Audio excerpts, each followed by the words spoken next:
ఇదేమి కొత్త కాదు అధ్యక్ష.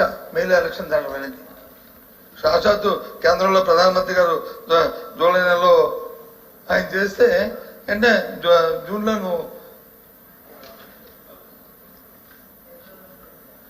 నెలలో ఎన్నికలు జరిగితే జూలై నెలలో బడ్జెట్ పెట్టారు అధ్యక్ష. అలాగే అంతకుముందు జగన్మోహన్ రెడ్డి గారు వచ్చి మే నెలలో వచ్చి ఎన్నికలు జరిగితే జూలై నెలలో బడ్జెట్ పెట్టారు అధ్యక్ష. కానీ సుమారు దగ్గర 5 నెలలు సమయం తీసుకున్నారు.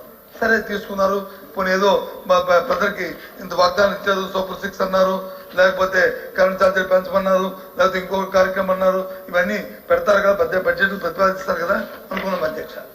కానీ తీరా మరి చూస్తే ఏమీ లేదు అధ్యక్ష. అందులో దాన్ని మరి మోసపూరితమైన బడ్జెట్ అనాలా, లేదా మభ్యపెడుతున్న బడ్జెట్ అనాలా, ఏమనాలనేది మరి మీ ద్వారా ప్రభుత్వాన్ని ప్రశ్నిస్తాను అధ్యక్ష.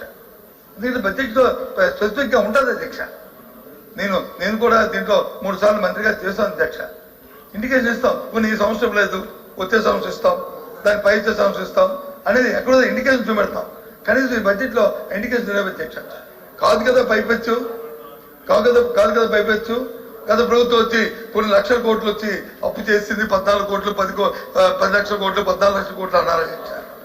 ఎందుకు ఇవన్నింటినీ కూడా మరుపెట్టి మబ్బు పెట్టి దాన్ని సమయం తీసుకుని లేదు ప్రజలు వచ్చి మళ్ళీ మబ్బు పెట్టి మోసం చేయడానికి ఆ ప్రయత్నం అనిపిస్తుంది అధ్యక్ష.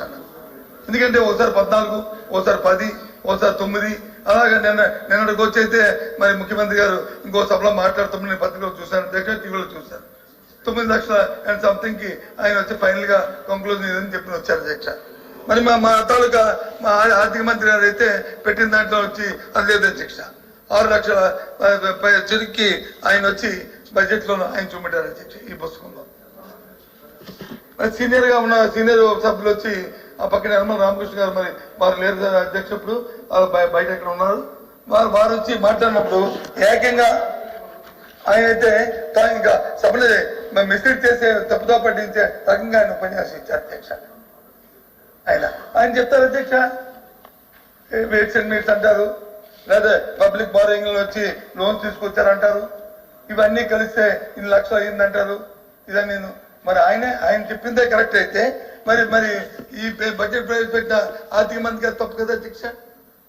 ఆయనది రైట్ అయితే ఓకే, ఆయన సీనియర్ ఆర్థిక మంత్రి చేశారు, స్పీకర్ గా చేశారు, అలాగే చేశారు, ఓకే అధ్యక్ష.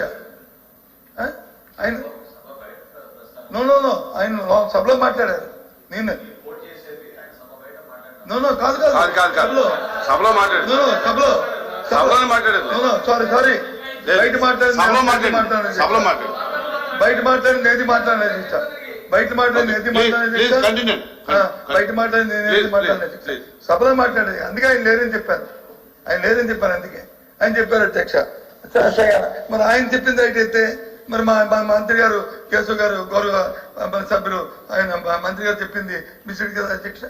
ఏది మనం కన్ఫర్మ్ చేద్దాం, ఈ బడ్జెట్ బుక్తో మనం మాట్లాడుకుందామా, లేదు సభలో మాట్లాడిన మాజీ ఆర్థిక మంత్రి గారు మాట్లాడింది దాన్ని మనం తీసుకుందాం, అది తప్పు కదా అధ్యక్ష.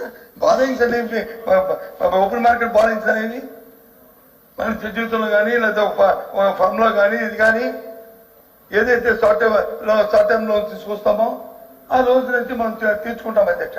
ఏదైతే 31వ తారీఖు నాడు మార్చి నెలలో ఏది ప్రభుత్వం వచ్చి ప్రకటిస్తుందో అదే రాష్ట్రం తాలూకా అప్పు, రాష్ట్రం తాలూకా ఆదాయము, రాష్ట్రం తాలూకా అధ్యక్ష.